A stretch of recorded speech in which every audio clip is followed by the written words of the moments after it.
বাংলাদেশে এখন রাজনৈতিক দলগুলোর অবস্থা কি? কোন রাজনৈতিক দলটি জনপ্রিয়?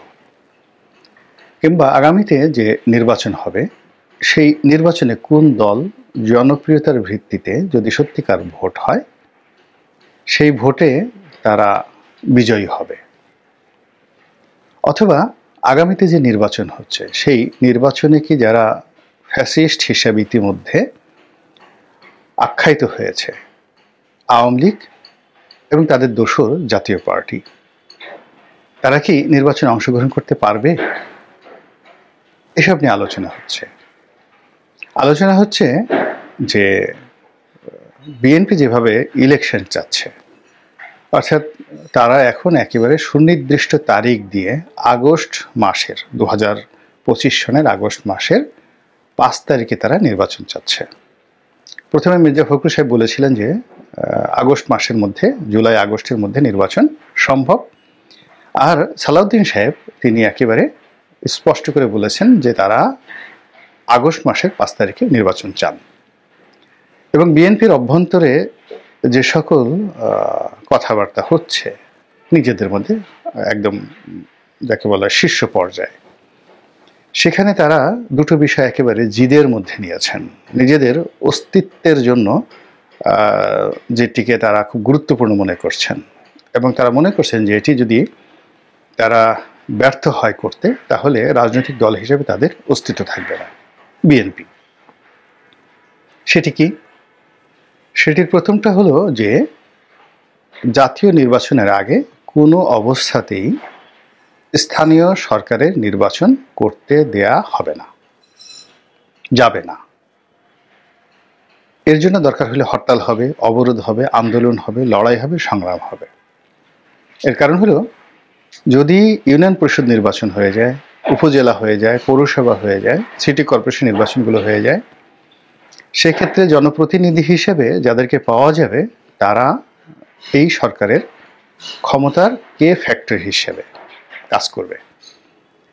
এবং সরকার ইচ্ছে করলে তাদেরকে বিএনপির বিরুদ্ধে ব্যবহার করতে পারবে, আওয়ামী লীগের বিরুদ্ধে ব্যবহার করতে পারবে। এবং এরশাদ সাহেব যেভাবে উপজেলা পরিষদ চালু করে পুরো সংসদকে ঠুনকো বানিয়ে দিয়েছিলেন, এবং উপজেলা চেয়ারম্যানদেরকে এতটা শক্তিশালী করেছিলেন স্থানীয় সরকার শক্তিশালীকরণের মাধ্যমে, যে ওসি টিউনো সাহেবরা সবাই উপজেলা চেয়ারম্যানদের পেছনে জিহুজুর করত। এবং এরশাদ জামানাতে প্রথম কয়েক বছর একেবারে 88 সন পর্যন্ত এমপিদের কোনো পাত্তা ছিল না। সেখানে উপজেলা চেয়ারম্যান যারা হতেন তারাই শক্তিশালী ছিলেন। এবং এটা এরশাদকে তার রাজনৈতিক যে সফলতা, এই সফলতার একটা মাইল ফলক বলা যেতে পারে তার এই উপজেলা পরিষদ। তো কাজেই এখন সরকার যখন প্রথমে এসেই সব স্থানীয় সরকারের নির্বাচনগুলো বন্ধ করেছেন, বাতিল করেছেন, আর খুব দ্রুত যখন এই নির্বাচনগুলো দিতে চাচ্ছে, এবং ইতিমধ্যে আপনারা যারা জানেন যে উপজেলা পরিষদ চেয়ারম্যানদের সংগঠন হয়েছে, ভাইস চেয়ারম্যানদের সংগঠন হয়েছে, পৌর মেয়রদের সংগঠন হয়েছে, কাউন্সিলরদের সংগঠন হয়েছে, এবং এরা দলে দলে বিভিন্ন গোয়েন্দা সংস্থা থেকে শুরু করে ছাত্র প্রতিনিধি, তাদের সবার সঙ্গে নিয়মিত যোগাযোগ করছে, এবং তারা যে কোনো মূল্যে সরকারের সঙ্গে কোঅপারেশন করতে রাজি। এদের একটা বিরাট অংশ আওয়ামী লীগের, বিএনপিরও কিছু আছে, তবে আওয়ামী লীগের সংখ্যা বেশি। তাদের প্রায় সবারই অর্থ আছে, টাকা আছে, জনসমর্থন আছে, এবং তাদেরকে যদি এই সরকার প্রোটোকল দিয়ে আবার নির্বাচন নিয়ে যে যুদ্ধ, সেই যুদ্ধে অবতীর্ণ করিয়ে ক্ষমতার চেয়ারে বসিয়ে দেয়, এবং তাদের মধ্যে যদি 50%ও পাশ করে আসে এবং বাকি 50% যদি বিএনপি জামাতের হয়, তবুও পুরো ইউনিটের উপর সরকারি কর্তৃত্ব থাকবে। এর কারণ হলো, এখনকার স্থানীয় সরকারের যে কাঠামো আছে, সেখানে মন্ত্রণালয়ের একছত্র আধিপত্য। কাজেই মন্ত্রীকে খুশি করার জন্য এবং মন্ত্রণালয় থেকে বরাদ্দ পাওয়ার জন্য তারা সরকারের লাঠিয়াল বাহিনী হিসেবে সব কাজ করবে। তো বিএনপি তো এই জিনিসগুলো বুঝতে পারে, এটা বোঝার জন্য খুব বেশি জ্ঞানের দরকার নেই, এবং এই কারণেই তারা চাচ্ছে যে জাতীয় নির্বাচনের আগে স্থানীয় সরকার নির্বাচন সম্ভব নয়, করতে দেওয়া হবে না। দ্বিতীয়ত, তারা আগস্ট মাসের কথা বললেও ডিসেম্বর 2025 সনের মধ্যে যে কোনো মূল্যে তারা নির্বাচন আদায় করে নেওয়ার জন্য বদ্ধপরিকর। এবং তারা মনে করে যে তারা যদি এই কাজটি করতে না পারে, তাহলে শেখ হাসিনার জামানাতে তারা যেভাবে প্রতারিত হয়েছে, তারা যেভাবে ব্যর্থ হয়েছে 2026 সনে বিএনপির রাজনৈতিক অঙ্গনে কোনো কর্তৃত্ব থাকবে না এবং পুরো রাজনৈতিক কর্তৃত্বটি তখন যারা এখন সরকার পরিচালনা করছেন তাদের দয়া মায়ার উপর নির্ভর করবে। তারা যাকে চাইবে তারাই বিরোধী দল হবে, তারা যাকে চাইবে তারাই সরকার গঠন করবে, সেটা ছাত্র প্রতিনিধি হোক, জামাত হোক বা আওয়ামী লীগ হোক। তো এরকম একটা জটিল পরিবেশ এবং পরিস্থিতি চলছে। পর্দার আড়ালে অনেক খেলাধুলা হচ্ছে।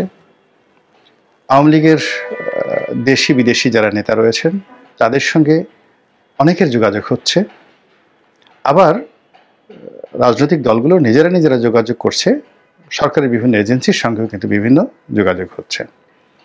তো এই যে একটা জটিল অবস্থা, এই জটিল অবস্থার মধ্যে আবার আমাদের মতো যারা ইউটিউব করেন, ফেসবুক, যারা খুব সেলিব্রিটি এবং রাজনৈতিক বিশ্লেষক বা রাজনীতির বিষয়াদি নিয়ে ইতিমধ্যে যারা খুবই জনপ্রিয়, তারা প্রায় প্রতিদিনই জরিপ করছেন। কেউ হয়তো জামাতের পক্ষে জরিপ করছেন, সেখানে দেখা গেল জামাত খুবই জনপ্রিয় এবং এই সেক্টরে সবচেয়ে দুর্বলতম অবস্থানে এখন আছে বিএনপি। বিএনপির পক্ষে আসলে সোশ্যাল মিডিয়াতে কোনো সেলিব্রিটি নেই, তাদের পক্ষে কথা বলার কেউ নেই, তাদেরকে প্রমোট করার কেউ নেই, এমনকি মূলধারার যে গণমাধ্যম সেখানেও বিএনপি এখন বলতে গেলে মজলুম অবস্থায় আছে, আওয়ামী লীগের মতোই মজলুম অবস্থায় আছে। তাদেরকে ভয় পাচ্ছে, তাদের খবর প্রচার করছে, জাস্ট তাদের খবরগুলো প্রচার করছে, কিন্তু তাদেরকে প্রমোট করার জন্য বাংলাদেশের মূল ধারার গণমাধ্যমের একটি গণমাধ্যমও কাজ করছে না, একজন সাংবাদিকও কাজ করছেন না, দেশে এবং দেশের বাইরে। তো এই হলো বাস্তবতা।